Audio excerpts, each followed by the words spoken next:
Mesdames, Messieurs, bonsoir. Très heureux de vous retrouver pour Echo Hebdo et bienvenue sur la première télévision panafricaine, Africa Télévision. Comme tous les dimanches, nous allons donc commencer notre magazine économique par le traditionnel tour d'horizon complet de l'actualité économique, un commentaire signé Souf Diagola. Le Forum économique mondial de Davos a clos ses portes hier samedi 23 janvier 2016. Plus de 40 chefs d'État et de gouvernement ainsi que 2500 dirigeants du monde des affaires et de la société civile s'y sont rendus à cette 46e édition consacrée aux enjeux mondiaux cruciaux tels que la sécurité, le changement climatique, la croissance mondiale et les prix des produits de base. Le programme New Deal concocté par la Banque africaine de développement a été présenté. Il met l'accent sur le soutien et le financement qu'il faut mobiliser pour le développement énergétique de l'Afrique. Rien qu'en Afrique subsaharienne, le déficit de financement de l'énergie s'élève à 55 milliards de dollars américains. Pour la BAD, il faut réunir 22 milliards de dollars pour garantir un accès universel à l'énergie dans la région. Le New Deal pour l'Afrique devrait aider quelques 700 millions de personnes à se procurer des fours de cuisson à énergie propre. Le milliardaire américain Bill Gates et l'homme le plus riche d'Afrique, Aliko Dangote, ont annoncé le 21 janvier qu'ils allaient mobiliser une enveloppe de 100 milliards de dollars pour financer un nouveau programme de lutte contre la malnutrition au Nigeria, fruit d'un partenariat entre la fondation Dangote et celle de Bill et Melinda Gates. Ce programme ambitionne de venir en aide à environ 11 millions d'enfants malnutris dans le nord du Nigeria, a déclaré Dangote. Au Nigeria, où 44% des plus de 170 millions d'habitants ont moins de 14 ans, la jeunesse est une source clé. C'est une des raisons pour lesquelles il est si important de lutter contre la malnutrition, a expliqué de son côté Bill Gates. Monsieur Gates et Dangote ont permis au Nigeria d'être retiré de la liste des pays en 2015 en finançant un programme de lutte contre la poliomyélite. Le Nigeria, première puissance économique d'Afrique, est aussi le pays le plus peuplé du continent avec un taux de pauvreté proche de 30% et quelques 31% des enfants de moins de 5 ans étaient en insuffisance pondérale en 2013. Le Made in Africa sera le thème de la 5e édition du prix de l'innovation pour l'Afrique. L'événement qui se tiendra au mois de juin prochain au Botswana offrira une plateforme d'interaction entre innovateurs africains et autres acteurs de l'innovation. Réseautage, partage de connaissances, échange d'expériences et opportunités d'affaires seront au rendez-vous. Le prix de l'innovation pour l'Afrique a pour but d'accroître la prospérité des Africains en catalysant l'esprit d'innovation sur le continent. Le prix 2016 décernera un grand prix de 100 000 dollars, un deuxième prix de 25 000 dollars américains et un prix spécial d'impact social de 25 000 dollars, entre autres. 985 candidats ont été admis sur les 3 600 postulants provenant de quelques 50 pays africains. Merci Youssouf Diagola pour ce tour d'horizon complet de l'actualité économique. C'est donc le magazine économique panafricain Les Afriques qui l'annonce. Le gouvernement du Mali s'apprête à lancer un appel d'offres international pour l'octroi d'une 4e licence de téléphonie mobile donc au Mali. Pour en savoir plus, nous sommes en ligne avec le rédacteur en chef du magazine Les Afriques, Ismaël Aïdra. Ismaël, bonsoir. Bonsoir, Souri.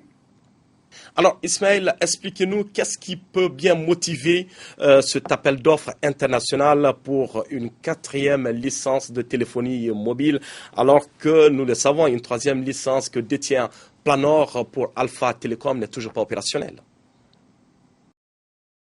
Absolument, parce que j'aimerais préciser que le gouvernement malien a pris une nouvelle option depuis quelques mois, et estimant qu'il a été floué parce que simplement le cahier de charge est sorti du cadre réglementaire, du cadre conventionnel, puisque Planor Afrique, propriété de l'homme d'affaires burkinabé Apollinaire Compaoré, n'a pas respecté ses engagements.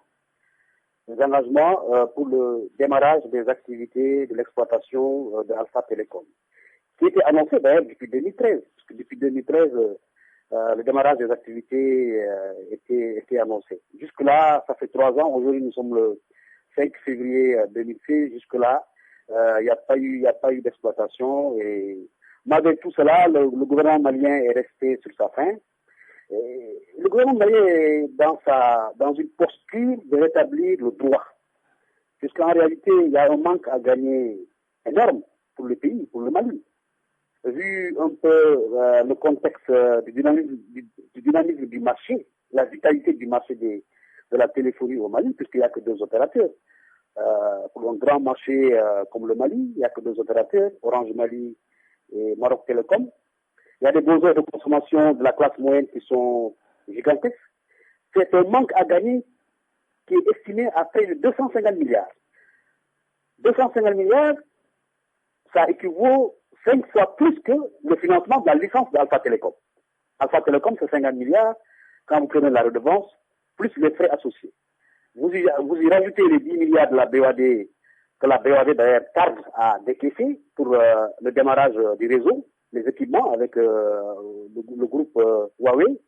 Jusque là encore, ça n'a pas démarré. Vous avez sur un autre plan, les prêteurs, le pool syndiqué bancaire, qui a mobilisé les ressources financières.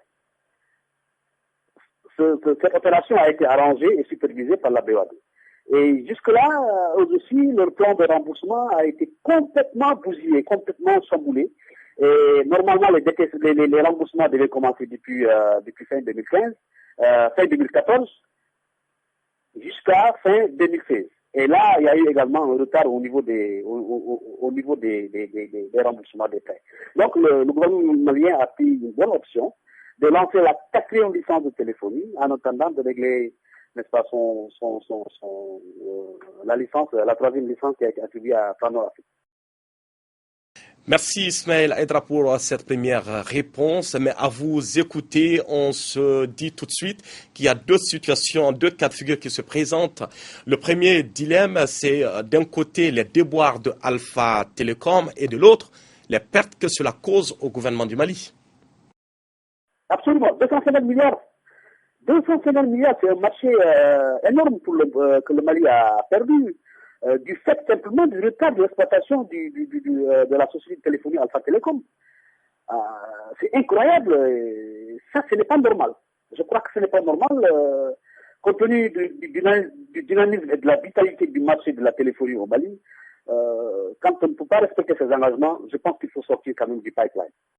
Merci Ismaël Aïdra. Une toute dernière question pour vous. Quelles peuvent être cependant les conséquences, puisque finalement cela va donner l'autorisation de façon systématique à un 3e opérateur opérationnel? Ah mais on va peut-être, je sais pas, moi je suis pas un spécialiste des télécoms, mais je crois que le Mali a pris la bonne option de lancer une 4e licence de téléphonie en attendant que M. Apollinaire Compaoré respecte son cahier de charge par rapport vis-à-vis du gouvernement malien et vis-à-vis également du pool prêteur bancaire qui a mobilisé les fonds. Merci Ismaïla Aïdara. Je rappelle donc que vous êtes le rédacteur en chef du magazine économique panafricain Les Afriques. Vous étiez en ligne avec nous pour donner plus de précisions par rapport à ce dossier. Nous allons donc rester ici au Mali pour parler de la 12e édition du festival sur le Niger qui aura tenu toutes ses promesses. Cette année, au cœur de ce festival culturel majeur, une structure, la TNT Sat Africa, qui a donc dépêché une forte équipe sur place dans la capitale des Balanzans pour faire profiter aux Ségoviens et aux Ségoviennes les bienfaits et surtout les avantages qu'offre la TNT Sat Afrique. Reportage signé ici Djibrila Maïga, Moussa Bari et Al-Khalifa Touré, qui sont nos envoyés spéciaux. Quand la télévision numérique terrestre s'invite à la fête. Visible dès l'entrée sur le site, le stand de la TNT est dressé en plein cœur de la Fondation Festival sur le Niger. Un écran 43 pouces meuble le décor. Espace de rencontre, d'échange et de partage, cette 12e édition est une occasion saisie par TNT Sat Africa pour partager l'expérience du festival en tant que partenaire à travers plusieurs services offerts au public. TNT, le produit TV Box, est un nouveau produit sur le marché. Donc nous venons faire découvrir ce produit aux festivaliers et aux habitants de Ségou afin qu'ils connaissent un peu tous les avantages qu'offre le récepteur TV Box de TNT SAT. Il faut dire d'abord premièrement que c'est un récepteur qui vous offre une cinquantaine de chaînes gratuites. Vous n'avez pas besoin d'abonnement, il n'est pas question de vous abonner chaque fin du mois. Ces chaînes sont des chaînes majoritairement des chaînes étatiques et privées africaines et des chaînes d'information internationales telles que France 24, TV5 Monde, Africa Télévision, toutes les chaînes maliennes et africaines. Voilà, donc nous venons faire découvrir ce produit aux habitants de Ségou et pour dire aussi que partout que vous soyez, où que vous soyez au Mali et même dans la sous-région, avec le récepteur TV Box, vous avez accès à la télévision. Comme le dit bien notre slogan, c'est le droit à la télé. La TNT, c'est maintenant, c'est partout et c'est pour vous. Pas question de s'ennuyer dans le stand de la TNT, nous confirment les commerciaux. Et le constat est frappant. Des visiteurs qui passent toutes les minutes pour s'enquérir d'informations sur la télévision numérique terrestre ou s'offrir le décodeur. C'est bien parce qu'il y a des chaînes gratuites, ça facilite beaucoup de choses. Ça vaut pas le coup de prendre Canal Sat, c'est plus facile. TNT, c'est un bon investissement. D'abord, il y a plus de 50 chaînes. D'abord, il y a 50 chaînes qui sont gratuites. C'est de bonnes chaînes. Sur les autres canaux, sur les autres antennes comme Canal Sat, Malivision, les chaînes qui sont payantes sur TNT, ce sont des chaînes gratuites. Puis, moi personnellement, je m'investis en TNT. J'ai confiance en TNT, c'est une bonne chaîne, c'est un bon investissement. La TNT est accessible à tout le monde. Contrairement aux autres antennes comme les Canal Plus et Malivision autres, en fin de mois on doit payer l'abonnement. Contrairement à la TNT, c'est gratuit. Vous avez au moins droit à plus de 50 chaînes gratuites sans question d'abonnement. Donc en fin de mois, vous n'êtes pas sous pression de payer l'abonnement ou que on coupe votre chaîne, non pas du tout. Avec TNT, vous avez les chaînes couramment, sur 12 mois sur 12. Il faut que ça soit répandu sur toute l'étendue du Mali. Surtout, bon, c'est un peu plus, ils ont misé un peu sur Bamako, mais maintenant avec ce festival, j'espère que Ségou aussi aura l'occasion de savoir de connaître un peu quelques avantages sur la TNT et puis son accessibilité surtout. Cette présence à Ségou, au Festival sur le Niger de la première plateforme satellitaire en Afrique francophone au sud du Sahara, est de contribuer à jouer pleinement son rôle dans la diffusion et l'accessibilité des chaînes de la télévision à toutes les populations en zone rurale et urbaine. La mission de la TNT Sat Africa s'est poursuivie dans les autres localités de la région de Ségou, notamment Nyono, Markala et San, une initiative de la direction, pour dire que la TNT, c'est maintenant, c'est partout et c'est pour vous. Absolument, la TNT, c'est donc pour vous. Voilà ce qui referme ce énième numéro de votre magazine économique Eco Hebdo. Tout le plaisir est à lui de vous le présenter. Je vous donne donc rendez-vous la semaine prochaine pour d'autres actualités économiques. Merci et bonsoir.